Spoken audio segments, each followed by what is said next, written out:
नमस्कार दोस्तों, मैं अर्जुन आपका स्वागत करता हूँ स्टे बाय अर्जुन के यूट्यूब चैनल में। तो दोस्तों, आज की हमारी क्लास है अनुसूचियों की जो है आज की हमारी दूसरी क्लास है। तो दोस्तों, वीडियो को अंत तक जरूर देखना ताकि सभी क्वेश्चन जो है आपको आसानी से याद हो जाए। साथ ही दोस्तों, अगर आप हमारे चैनल पर पहली बार आएँ तो हमारे चैनल को भी सब्सक्राइब कर लीजिएगा, साथ ही बेल आइकन को प्रेस कर लीजिएगा ताकि हमारे आने वाले वीडियो का नोटिफिकेशन जो है आप तक पहुँचता रहे। तो चलिए दोस्तों, वीडियो को स्टार्ट करते हैं। यानी आज की क्लास में जानेंगे दोस्तों हम अनुसूचियों के बारे में जो है जानेंगे। सबसे पहले दोस्तों हेडिंग डालेंगे अनुसूचियों के बारे में। अनुसूचियाँ, यदि अनुसूचियों की बात की जाए तो कल की क्लास में जो है हम अनुसूचियों के बारे में जो है पढ़ चुके थे, जिसमें जो हम 4 अनुसूचियों के बारे में जो है पढ़ चुके हैं। पहली अनुसूची, दूसरी, तीसरी और चौथी, इन 4 अनुसूचियों के बारे में जो है पढ़ चुके हैं। यानी पहली अनुसूची में जो है दोस्तों भारत संघ व उसके राज्य क्षेत्रों के बारे में जो है हमने पढ़ा था। और दूसरी अनुसूची की यदि बात करते तो उसमें वेतन भत्तों के बारे में पढ़ा था। तीसरी अनुसूची की यदि बात करते हैं तो उसमें हमने किसके बारे में पढ़ा था? तीसरी अनुसूची में जो है हमने शपथ या ओथ के बारे में पढ़ा था, यानी केंद्रीय मंत्री, सुप्रीम कोर्ट, हाई कोर्ट के जजों के बारे में जो है पढ़ा था, जो कि शपथ के बारे में। और चौथी अनुसूची में राज्यसभा के लिए सीटों का बंटवारा के बारे में जो हमने पढ़ा था। और आज की क्लास में हम पढ़ने वाले हैं 5वीं अनुसूचियों के बारे में जो है, इससे आगे की अनुसूचियों के बारे में जो है पढ़ने वाले हैं। तो हेडिंग डालेंगे दोस्तों 5वीं अनुसूची, याद रखेंगे। कौन सी अनुसूची से स्टार्ट करेंगे आज? अनुसूची 5 से याद रखेंगे। अनुसूची 5 याद रखेंगे। तो अनुसूची 5 में जो है किसके बारे में चर्चा की गई है? यदि अनुसूची 5 के बारे में बात की जाती है तो इसमें दिया गया है दोस्तों, यानी अनुसूचित जाति एवं अनुसूचित जनजातियों के क्षेत्रों का प्रशासन एवं नियंत्रण के बारे में जो है प्रावधान दिया गया है। किस अनुसूची में दिया गया है? अनुसूची 5 में जो है दिया गया है अनुसूचित जाति एवं अनुसूचित जनजातियों के क्षेत्रों का प्रशासन एवं नियंत्रण के बारे में बताया गया है अनुसूची 5 में। तो ऐसे कितने राज्य हैं जिनमें जो है अनुसूचित जाति एवं अनुसूचित जनजातियों के क्षेत्रों का प्रशासन व नियंत्रण है? 10 राज्यों में। कौन कौन से 10 राज्य हैं? आंध्र प्रदेश, मध्य प्रदेश, राजस्थान, गुजरात, झारखंड, महाराष्ट्र, उड़ीसा, तेलंगाना, छत्तीसगढ़ और हिमाचल प्रदेश। ये 10 राज्य हैं, याद रखेंगे दोस्तों, जिनमें जो है अनुसूचित जाति एवं अनुसूचित जनजातियों के क्षेत्रों का प्रशासन एवं नियंत्रण के बारे में जो है बताया गया है, याद रखेंगे। तो यहाँ पर लिखेंगे, यानी अनुसूचित जाति एवं अनुसूचित जाति एवं अनुसूचित जनजातियों के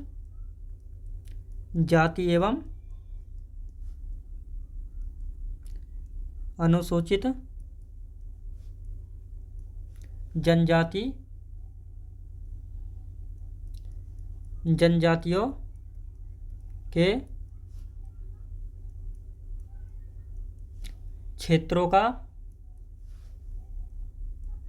प्रशासन एवं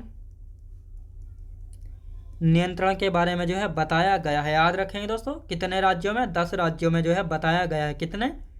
10 राज्यों में जो है बताया गया है। कौन कौन से 10 राज्य हैं? आंध्र प्रदेश,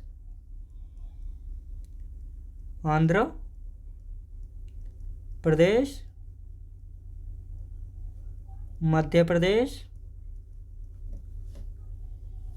प्रदेश के बाद दोस्तों राजस्थान,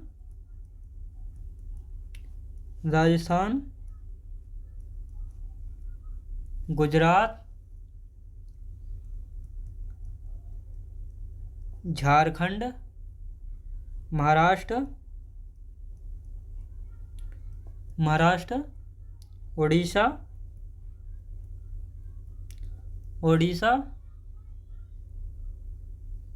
तेलंगाना के बाद कौन सा आता है दोस्तों? छत्तीसगढ़।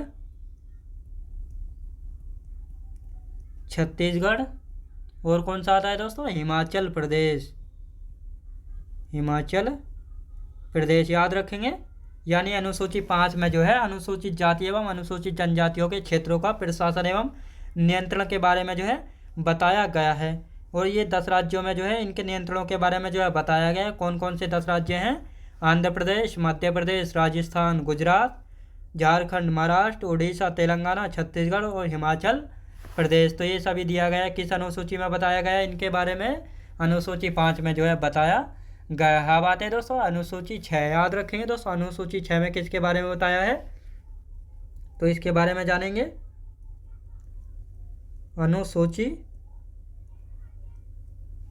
6 दोस्तों, अनुसूची 6 की यदि बात की जाए तो अनुसूची 6 में किसके बारे में बताया गया है? तो दोस्तों इसमें जो है अनुसूचित जनजातियों के क्षेत्रों का प्रशासन व नियंत्रण के बारे में जो है बताया गया था। यानी 5वीं अनुसूची में जो है अनुसूचित जाति भी थी और अनुसूचित जनजाति भी थी, लेकिन 6ठी अनुसूची में जो है केवल अनुसूचित जनजातीय क्षेत्रों का प्रशासन एवं नियंत्रण के बारे में जो है बताया गया है। यानी अनुसूची 6 में जो है केवल अनुसूचित जनजातियों के क्षेत्रों का प्रशासन व नियंत्रण के बारे में जो है बताया गया है। कितने राज्यों में ये प्रावधान दिया गया है? तो कितने राज्यों में? 4 राज्यों में। कौन कौन से 4 राज्य हैं? मेघालय, मिजोरम, त्रिपुरा और असम में। याद रखेंगे। तो ये कौन कौन से राज्य हैं? 4 है, मेघालय, मिजोरम, त्रिपुरा, असम। और इन 4 राज्यों के 10 जिलों में जो है 10 स्वायत्त जिला परिषद होती है। ये स्वायत्त जिला परिषदें क्या होती है दोस्तों? इनमें जो है अनुसूचित जनजातियाँ जो है भाग लेती हैं। और एक स्वायत्त जिला परिषद में जो है कुल कितने सदस्य होते हैं? तो 30 सदस्य होते हैं। 30 कितने? 30, जिनमें से जो है 26 सदस्य ऐसे होते हैं जो कि निर्वाचित होकर आते हैं और जिनका कार्यकाल जो है 5 वर्षों का होता है। और 4 सदस्य ऐसे होते हैं जिनको जो है राज्यपाल के द्वारा जो है मनोनीत किया जाता है। अब इनके कार्यकाल की यदि बात की जाए तो राज्यपाल के प्रसाद पर्यंत यानी जब तक राज्यपाल चाहे जब तक ये अपने पद पर जो है रह सकते हैं। याद रखेंगे। तो इनके बारे में कहाँ पर बताया गया? इन सभी के बारे में अनुसूची 6 में जो है बताया गया है। याद रखेंगे। यदि अनुसूची 6 के बारे में बात करते हैं हम, तो अनुसूचित जनजातियों के यानी अनुसूचित जनजातियों के अनुसूचित जातियों के क्षेत्रों का प्रशासन व नियंत्रण के बारे में जो है बताया गया है। याद रखें दोस्तों, नियंत्रण के बारे में जो है बताया गया है। कितने राज्यों में दोस्तों? कितने राज्य हैं? तो 4 राज्य हैं। कौन कौन से 4 राज्य हैं? तो यदि बात करते हैं, पहला है दोस्तों मेघालय। याद रखेंगे, मेघालय। यदि दूसरे की बात की जाए तो दूसरा कौन सा आ जाता है? मिजोरम। तीसरे की यदि बात की जाए तो त्रिपुरा। याद रखेंगे दोस्तों, त्रिपुरा। चौथे की यदि बात की जाए तो असम। याद रखेंगे दोस्तों, असम। कौन सा है? असम। याद रखें दोस्तों। यानी अनुसूची 6 में जो है अनुसूचित जनजातियों के क्षेत्रों का प्रशासन व नियंत्रण के बारे में जो है बताया गया है। ये केवल 4 राज्यों में जो है इनके बारे में जो है बताया गया है। मेघालय, मिजोरम, त्रिपुरा और असम में जो है बताया गया है। याद रखें दोस्तों। और इन 4 राज्यों के याद रखें दोस्तों,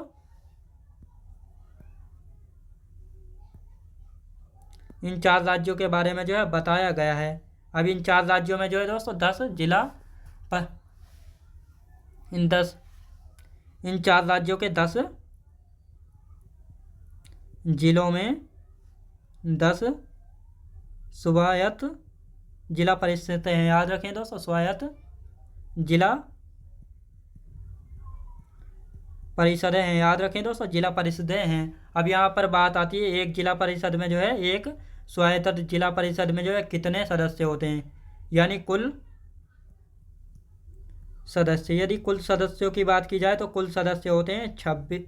कुल सदस्य कितने होते हैं दोस्तों? 30 सदस्य होते हैं। याद रखेंगे दोस्तों। यानी एक स्वायत्त जिला परिषद में जो है कुल कितने सदस्य होते हैं? तो 30 सदस्य होते हैं। कितने दोस्तों? यहाँ पर बात आती है कितने सदस्य होते हैं? 30 सदस्य जो है होते हैं, जिनमें से 26, यदि 26 की बात की जाए तो निर्वाचित होकर आते हैं। याद रखेंगे। यानी 26 जो है निर्वाचित होकर आते हैं और 4 जो है मनोनीत किए जाते हैं। याद रखेंगे दोस्तों, 4 जो है मनोनीत किए जाते हैं। किसके द्वारा? राज्यपाल के द्वारा। राज्यपाल के द्वारा मनोनीत जो है किए जाते हैं। यदि इनका कार्यकाल की यदि बात की जाए, राज्यपाल के प्रसाद पर्यंत। याद रखें दोस्तों, प्रसाद पर्यंत यानी जब तक राज्यपाल चाहे अपने पद पर जो है रह सकते हैं। यदि 26 निर्वाचित सदस्यों के कार्यकाल की यदि बात की जाए, तो 5 वर्ष जो है इनका कार्यकाल होता है। याद रखें दोस्तों। यानी अनुसूची 6 में जो है अनुसूचित जनजातियों के क्षेत्रों का प्रशासन व नियंत्रण के बारे में जो है बताया गया है। 4 राज्य हैं, मेघालय, मिजोरम, त्रिपुरा, असम। और इन 4 राज्यों के 10 जिलों में जो है स्वायत्त जिला परिषदें हैं, और एक स्वायत्त जिला परिषद में जो है कुल कितने सदस्य होते हैं? 30 सदस्य होते हैं, जिनमें से जो है 26 सदस्य ऐसे हैं जो कि जो है निर्वाचित होकर आते हैं और इनका कार्यकाल होता है 5 वर्ष, और 4 सदस्य ऐसे हैं जिनको जो है मनोनीत किया जाता है राज्यपाल के द्वारा। और इनके कार्यकाल की यदि बात की जाए तो प्रसाद पर्यंत, राज्यपाल के प्रसाद पर्यंत, यानी जब तक राज्यपाल चाहे जब तक ये अपने पद पर जो है रह सकते हैं। और इन स्वायत्त जिला परिषदों में जो है भाग कौन लेता है? इनमें भाग कौन लेता है? अनुसूचित जनजातियाँ, याद रखें दोस्तों। शेड्यूल्ड ट्राइब्स जो है इनमें भाग लेती हैं, याद रखें दोस्तों। ST यानी शेड्यूल्ड ट्राइब जो है इनमें भाग जो है लेती हैं, याद रखें दोस्तों। अब इन चारों जिलों में देखते हैं कौन कौन सी जनजातियाँ रहती हैं। जो जो इम्पोर्टेंट है मैं उनको करा देता हूँ। असम की यदि बात करते हैं, असम में कौन कौन सी जनजातियाँ हैं दोस्तों? बोडो, दीमा और कार्बी, याद रखें दोस्तों, कार्बी। ये तीनों जनजातियाँ कहाँ पर हैं? ये तीनों जनजातियों की यदि बात की जाए तो ये हैं असम में, याद रखेंगे। अब देखते हैं दोस्तों मेघालय की। मेघालय कौन सी है? गारो, खासी, जयंती, याद रखें दोस्तों। आपने पढ़ा होगा पूर्वोत्तर की जब पहाड़ियाँ पढ़ रहे थे तो गारो, खासी, जयंतिया, ये तीनों पहाड़ियाँ कहाँ पर हैं? मेघालय में है। तो इन्हीं जातियों के नाम पर जो है उन पहाड़ियों का नाम जो है रखा गया है, याद रखेंगे दोस्तों, गारो, खासी, जयंतिया। अब आते हैं दोस्तों मिजोरम। मिजोरम में जो है कौन कौन सी जनजातियाँ हैं? तो मिजोरम की यदि बात करते हैं तो कौन कौन सी हैं दोस्तों? चकमा, मारा और लाई, याद रखें दोस्तों। चकमा, मारा और लाई जनजाति, याद रखें दोस्तों। ये जनजातियाँ कहाँ पर हैं? तो ये जनजातियाँ हैं कहाँ पर? मिजोरम में। अब देखते हैं दोस्तों किसकी? त्रिपुरा की। त्रिपुरा में जो है कौन कौन सी जनजातियाँ हैं? तो त्रिपुरा की यदि बात की जाए तो लेप्चा, याद रखेंगे, लेप्चा। और यदि बात करते हैं लोसाई और त्रिपुरी, याद रखें दोस्तों, लोसाई और त्रिपुरी। ये सभी जनजातियाँ कहाँ पर हैं? तो इन चारों राज्यों में, जिनके बारे में बताया गया अनुसूची 6 में, याद रखें दोस्तों। अनुसूचित जनजातियों के क्षेत्रों का प्रशासन एवं नियंत्रण के बारे में जो है बताया गया है, याद रखेंगे।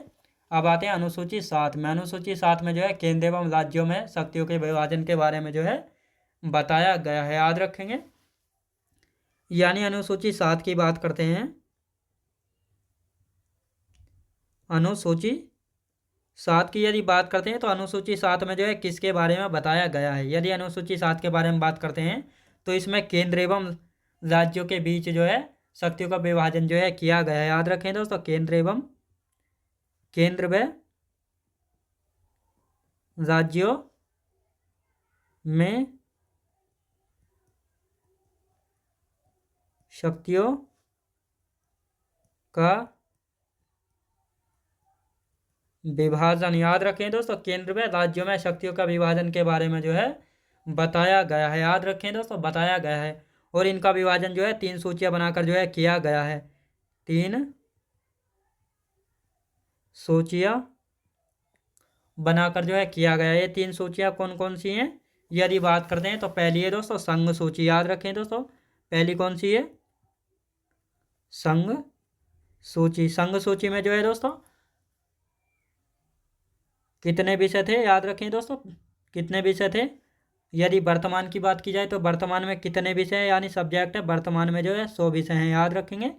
वर्तमान में कितने विषय हैं? संघ सूची में 100 विषय हैं, याद रखेंगे। और दूसरी कौन सी है दोस्तों? राज्य सूची। राज्य सूची। राज्य सूची की यदि बात करते हैं तो राज्य सूची में जो है वर्तमान में कितने विषय हैं और मूल संविधान में जो है कितने विषय थे? तो पहले थे दोस्तों 66 विषय थे, और यदि वर्तमान की बात की जाए तो वर्तमान में जो है 61 विषय हैं, याद रखें दोस्तों। वर्तमान में कितने विषय हैं? वर्तमान में जो है 61 विषय हैं। यदि तीसरी सूची की यदि बात की जाए तो समवर्ती सूची। समवर्ती सूची, याद रखें दोस्तों। आपको पता होगा समवर्ती सूची को जो है किस देश के संविधान से जो है लिया गया है? ऑस्ट्रेलिया के संविधान से जो है लिया गया समवर्ती सूची को, याद रखेंगे। समवर्ती सूची में जो है कितने विषय हैं? पहले थे दोस्तों 47 विषय, और यदि वर्तमान की बात करते हैं तो इसमें कितने विषय हो गए हैं? वर्तमान में हो गए हैं 52 विषय याद रखेंगे। वर्तमान में कितने विषय हो गए हैं? 52 विषय हो गए हैं वर्तमान में, याद रखें दोस्तों। केंद्र व राज्यों में जो है शक्तियों का विभाजन जो है इन 3 सूचियों को बनाकर जो है किया गया है। संघ सूची, राज्य सूची और समवर्ती सूची, इनों में जो है अलग अलग विषय जो है दिए गए हैं। यानी कौन सी सूची में कौन से विषय हैं इनके बारे में अभी बताते हैं। जो मोस्ट इंपोर्टेंट है, जहाँ से कोई जो है क्वेश्चन बनते हैं, उन विषयों को जो है मैं लिखवाने वाला हूँ, तो ध्यान से लिखेंगे। सबसे पहला आता है दोस्तों, सबसे पहला कौन सी सूची आती है? संघ सूची, याद रखेंगे दोस्तों। संघ सूची की यदि बात करते हैं तो संघ सूची में जो है कौन कौन से विषय हैं? यदि रक्षा और सशस्त्र बल, याद रखें दोस्तों। रक्षा और सशस्त्र बल की बात की जाए, रक्षा और सशस्त्र बल की बात की जाए तो ये कौन सी सूची का विषय है? ये जो है संघ सूची का विषय है। परमाणु ऊर्जा, परमाणु ऊर्जा, परमाणु ऊर्जा, विदेशी विदेशी विदेशी मामले और कूटनीति, याद रखें दोस्तों। विदेशी मामले और कूटनीति। यदि विदेशी मामले और कूटनीति की बात की जाए तो ये जो है कौन सी सूची के विषय हैं? तो ये सभी जो हैं कौन सी के हैं? संघ सूची के। यदि बैंकिंग की बात की जाए तो बैंकिंग, या मुद्रा और सिक्के की बात की जाए, मुद्रा और सिक्का यानी कॉइन्स की बात की जाए तो ये सभी जो हैं किस सूची के विषय हैं? संघ सूची के विषय, याद रखें दोस्तों। रेल, रेल कौन सी सूची का विषय है? रेल जो है ये है दोस्तों संघ सूची का विषय। डाक और तार, तार होता है दोस्तों डाक और तार। तार क्या होता है? तार होता है टेलीविजन। डाक और तार का विषय जो है किस सूची के अंतर्गत आता है? संघ सूची के अंतर्गत आता है, याद रखेंगे दोस्तों। संघ सूची के अंतर्गत जो है आता है। यदि बात की जाए यहाँ पर शांति और युद्ध की, याद रखें दोस्तों। शांति और युद्ध की यदि बात की जाए तो ये किस सूची का विषय है? ये भी जो है किसका है? ये भी संघ सूची का विषय है। सूचना प्रसारण, याद रखें दोस्तों। सूचना प्रसारण भी जो है इसी का विषय है। देशीयकरण और नागरिकता, याद रखें दोस्तों। देशीयकरण और नागरिकता।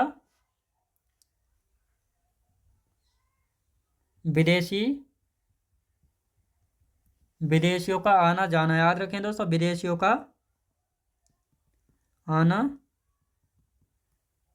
जाना।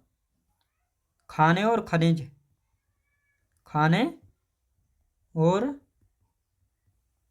खनिज, ये सभी जो है दोस्तों संघ सूची के विषय हैं और इनसे जो है क्वेश्चन पूछे जाते हैं, इसलिए मैंने ये आपको कराए हैं। अब इनको देखते हैं। रक्षा और सशस्त्र बल, परमाणु ऊर्जा, विदेशी मामले और कूटनीति, बैंकिंग, मुद्रा और सिक्का, रेल, डाक और तार, शांति और युद्ध, सूचना प्रसारण, देशीयकरण और नागरिकता, विदेशियों का आना जाना और खाने और खनिज, ये सभी जो है संघ सूची के विषय हैं। और यहाँ से जो है क्वेश्चन पूछा जाता है कि कौन सा विषय जो है संघ सूची का है, राज्य सूची का है या समवर्ती सूची का, याद रखेंगे। अब देखते हैं दोस्तों राज्य सूची, यानी राज्य सूची में जो है कौन कौन से विषय हैं इनके बारे में जानेंगे। राज्य सूची यदि बात करते हैं, राज्य सूची यदि राज्य सूची की बात करते हैं तो राज्य सूची में कौन कौन से विषय जो है आते हैं। सबसे पहले अदालतें, याद रखें दोस्तों। इनको लिख लेते हैं और उसके बाद जो मैं आपको समझाऊंगा। अदालतें, राज्य पुलिस, फिर आता है दोस्तों जिला अस्पताल,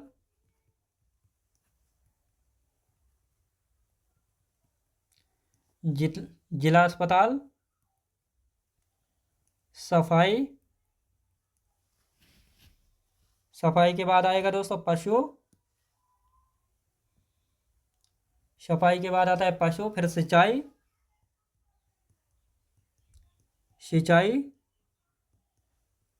कृषि, सड़क, वन, रेलवे पुलिस,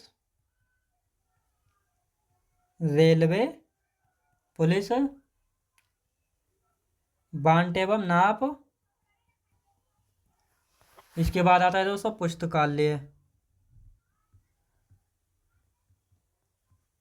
तो ये सभी विषय जो है दोस्तों राज्य सूची के विषय। अब यहाँ पर एक क्वेश्चन बनता है कि वन जो है दोस्तों, वन ये वन विषय जो या वन यानी फॉरेस्ट विषय जो है यहाँ पर नोट करके लिख लेंगे। इसको जो है 42वां संविधान संशोधन अधिनियम 1976 के द्वारा जो है राज्य सूची से निकाल कर जो है इसको समवर्ती सूची में जो है शामिल किया गया था। याद रखेंगे दोस्तों, यानी जो वन यानी फॉरेस्ट विषय है इसको जो है 42वां संविधान संशोधन अधिनियम 1976 के तहत जो है राज्य सूची से निकाल कर जो है समवर्ती सूची में जो है इसको शामिल किया गया था। याद रखेंगे दोस्तों, यहाँ पर जो है इसको नोट करके लिख लेंगे। वन इसको 1942वां संविधान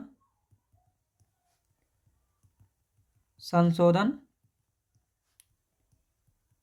अधिनियम 1976 के तहत जो है राज्य सूची से निकालकर राज्य सूची से निकालकर समवर्ती सूची में शामिल किया गया था। याद रखें दोस्तों, समवर्ती सूची में जो है शामिल किया गया था। यानी राज्य सूची की यदि बात की जाए, अदालतें, राज्य पुलिस, जिला अस्पताल, सफाई, पशु सिंचाई, कृषि, सड़क, वन, रेलवे पुलिस, बांट एवं नाप और पुस्तकालय। यहाँ पर नोट करके लिखेंगे वन, जिसको जो है 42वां संविधान संशोधन अधिनियम 1976 के तहत जो है राज्य सूची से निकाल कर जो है समवर्ती सूची में जो है इसको शामिल किया गया था। याद रखें दोस्तों। अब आते हैं समवर्ती सूची। यदि समवर्ती सूची की बात की जाए तो समवर्ती सूची के बारे में देखेंगे। समवर्ती सूची में कौन कौन से विषय आते हैं। समवर्ती सूची दोस्तों, समवर्ती सूची में जो है कौन कौन से विषय हैं इनको देखेंगे। कौन कौन से विषय हैं तो यहाँ पर देखेंगे दोस्तों, शिक्षा, वन, व्यापार संघ, शादी, गोद लेना, उत्तराधिकार,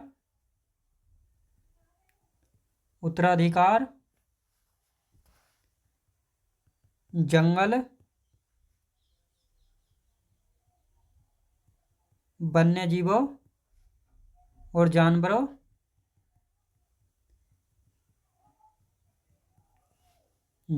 का संरक्षण, मूल्य नियंत्रण और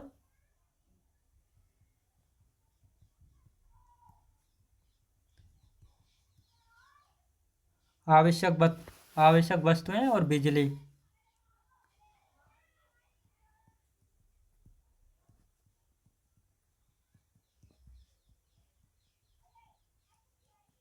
तो ये सभी विषय दोस्तों कौन सी सूची में है, समवर्ती सूची में। यानी शिक्षा, वन, व्यापार संघ, शादी, गोद लेना, उत्तराधिकार, जंगल, वन्य जीवों और जानवरों का संरक्षण करना, मूल्य नियंत्रण और आवश्यक वस्तु एवं बिजली, ये सभी जो है किस सूची के अंतर्गत आते हैं, समवर्ती सूची के अंतर्गत जो है आते हैं। याद रखें दोस्तों। अब आते हैं अनुसूची 8 में। यदि अनुसूची 8 की यदि बात की जाए तो अनुसूची 8 में जो है किसके बारे में है, इसमें भाषा या लैंग्वेज के बारे में जो है बताया गया है। याद रखेंगे। और मूल संविधान की यदि बात की जाए तो मूल संविधान में कितनी भाषाएं थी, 14 भाषाएं थी। तो इन सभी के बारे में जो है जानेंगे। हेडिंग डालेंगे दोस्तों, अनुसूची 8।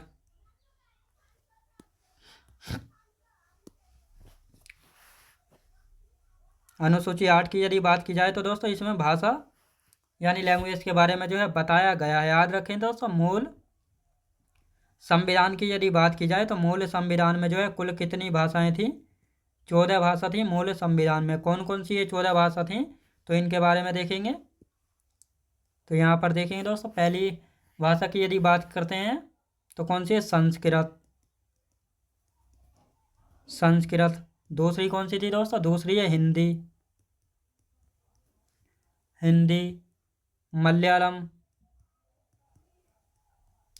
मलयालम और कौन सी दोस्तों, कन्नड़ के बाद कौन सी आती है दोस्तों, तमिल, तेलुगु मराठी, मराठी हो गई दोस्तों। मराठी के बाद बांग्ला, बांग्ला हो गई। फिर आती है दोस्तों पंजाबी, पंजाबी के बाद आती है दोस्तों, पंजाबी के बाद कौन सी आती है, तो आती है दोस्तों असमिया। याद रखें दोस्तों असमिया, पंजाबी हो गई, असमिया हो गई दोस्तों। गुजराती, गुजराती, उड़िया, जिसको दोस्तों आज के समय में ओडिसी कहा जाता है। याद रखेंगे दोस्तों वर्तमान समय में जो है ओडिसी के नाम से इसको जाना जाता है, जो कि उड़ीसा की भाषा है उर्दू। और 14वीं कौन सी है दोस्तों, कश्मीरी। तो ये कुल मिलाकर 14 भाषा थी मूल संविधान में। याद रखेंगे, यानी मूल संविधान में कुल कितनी भाषाएं थी, 14 भाषा थी। संस्कृत, हिंदी, मलयालम, कन्नड़, तमिल, तेलुगु, मराठी, बांग्ला, पंजाबी, असमिया, गुजराती, उड़िया, उर्दू और कश्मीरी। याद रखेंगे। लेकिन वर्तमान की यदि बात की जाए, वर्तमान में जो है कुल कितनी भाषाएं हैं, याद रखेंगे दोस्तों। वर्तमान में कितनी 22 भाषाएं हैं वर्तमान में। याद रखें दोस्तों 22 भाषाएं हैं वर्तमान में। कौन कौन सी 22 भाषाएं हैं वर्तमान में, यदि वर्तमान की बात करते हैं तो दोस्तों वर्तमान में जो है केवल 22 भाषाएं। याद रखें दोस्तों 22 भाषाएं, यानी मूल संविधान की यदि बात करते हैं तो मूल संविधान में कितनी भाषाएं थी, मूल संविधान में जो है 14 भाषाएं थी। और यदि वर्तमान की बात करते हैं तो वर्तमान में जो है 22 भाषाएं हैं। अब 22 भाषा में 8 भाषाएं दोस्तों कौन कौन सी जोड़ी गई हैं, तो 15वीं भाषा की यदि बात करते हैं, याद रखेंगे 15वीं भाषा की यदि बात करते हैं तो कौन सी है, सिंधी भाषा है। याद रखेंगे 15वीं जो है सिंधी भाषा है। कौन सी है, सिंधी भाषा है 15वीं। ये कब जोड़ी गई थी, तो 21वें संविधान संशोधन अधिनियम 1967 के द्वारा जो है जोड़ी गई थी। याद रखेंगे दोस्तों 21वें संविधान संशोधन अधिनियम 1967 के द्वारा जो है सिंधी भाषा को जोड़ा गया था 15वीं भाषा के रूप में। याद रखेंगे। अब तो हो गई 15। अब बाकी जो 7 भाषाएं बची, अब दोस्तों नेपाली, नेपाली, मणिपुरी, मणिपुरी और कोंकणी, ये 3 भाषाएं जो हैं कब जोड़ी गई थी। अगर इन 3 भाषाओं का बात की जाए, यानी नेपाली, मणिपुरी और कोंकणी, ये 3 भाषाएं जो है कब जोड़ी गई थी, ये 71वां संविधान संशोधन। याद रखें दोस्तों 71वां संविधान संशोधन 1992 के द्वारा जो है इन 3 भाषाओं को जो है जोड़ा गया था। याद रखेंगे, यानी नेपाली, मणिपुरी, कोंकणी, 71वां संविधान संशोधन, 71वां संविधान संशोधन अधिनियम 1992 के द्वारा जो है ये 3 भाषाएं जो है जोड़ी गई थी। याद रखें दोस्तों 15 और 3 18 भाषाएं जो है हो गई हैं। अब 4 भाषाएं जो है कब जोड़ी गई थी, ये कौन कौन सी है, बोडो, डोंगरी, बोडो, डोंगरी, संथाली, संथाली और मैथिली। याद रखेंगे मैथिली, ये 4 भाषाएं जो है कब जोड़ी गई थी, तो ये 4 भाषाएं जोड़ी गई थी दोस्तों 92वां संविधान संशोधन अधिनियम 2003 के तहत जो है जोड़ी गई थी। याद रखें दोस्तों संविधान संशोधन अधिनियम 2003 के तहत जो है ये 4 भाषाएं जो है जोड़ी गई थी। याद रखें दोस्तों बोडो, डोंगरी, संथाली, मैथिली, 92वां संविधान संशोधन अधिनियम 2003 के तहत जो है इन 4 भाषाओं को जो है जोड़ा गया था। याद रखें दोस्तों 14 और 8 मिलाकर 22 भाषाएं हो गई हैं, जो कि वर्तमान में कुल कितनी भाषाओं की बात हुई है, तो 22 भाषाओं की जो है बात हुई है। अब बात आती है यहाँ पर दोस्तों शास्त्रीय भाषाएं कौन कौन सी हैं, तो शास्त्रीय भाषाएं हैं 11, 6 पहली थी और 5 को जो है अब जोड़ा गया था। कौन कौन सी हैं, इनके बारे में देखेंगे। शास्त्रीय भाषाएं, याद रखें दोस्तों शास्त्रीय भाषाएं, तो शास्त्रीय भाषाओं की यदि बात की जाए तो दोस्तों 6 पहली थी और 5 को जो है अब जोड़ा गया है, तो कुल मिलाकर जो है 11 भाषाएं जो है हो गई हैं। कौन कौन सी पहली हैं, तो पहलियों की यदि बात करते हैं तो तमिल। याद रखेंगे पहली है तमिल, जिसको जो है 2004 में जो है शास्त्रीय भाषा का जो है दर्जा जो है दिया गया था। फिर इसके बाद संस्कृत। याद रखेंगे दोस्तों संस्कृत को जो है कब शास्त्रीय भाषा को जो है दर्जा दिया गया था, तो इसको जो है 2005 में। याद रखें दोस्तों 2005 में। तेलुगु और कन्नड़ की यदि बात की जाए, तेलुगु और कन्नड़ तेलुगु और कन्नड़ की बात की जाए तो इनको जो है शास्त्रीय भाषा का दर्जा कब दिया गया था? 2008 में जो है इनको दर्जा जो है दिया गया था। याद रखें दोस्तों। इसके बाद आता है मलयालम। याद रखें दोस्तों, मलयालम भाषा को जो है 2013 में जो है जोड़ा गया था। याद रखें दोस्तों, 2013 में। फिर आता है ओडिसी। ओडिसी को जो है 2014 में जो है शास्त्रीय भाषा का दर्जा जो है दिया गया था। तो ये 6 भाषाएं थी और 5 भाषाएं कौन कौन सी और जोड़ी गई हैं? तो मराठी, मराठी के बाद पाली, प्राकृत, और कौन सी दोस्तों? बंगाली, और कौन सी? असमिया। याद रखें दोस्तों, असमिया। इन 5 भाषाओं को जो है 2024 में जो है जोड़ा गया था। याद रखें दोस्तों, 2024 में जो है इन 5 भाषाओं को जो है जोड़ा गया था। कुल मिलाकर शास्त्रीय भाषाएं जो है कितनी हो गई हैं? 11 भाषाएं जो है हो गई हैं। और यहाँ पर द्रविड़ परिवार की कितनी भाषाएं हैं? यहाँ से भी क्वेश्चन बनता है। द्रविड़ परिवार की जो है भाषा कितनी है? 5 भाषाएं हैं, मराठी, तेलुगु, तमिल, कन्नड़ और मलयालम। याद रखेंगे। द्रविड़ परिवार की भाषा, द्रविड़ परिवार की भाषाओं की यदि बात की जाए तो कितनी है? 5 भाषाएं। कौन कौन सी हैं? मराठी, मराठी, तेलुगु, तमिल,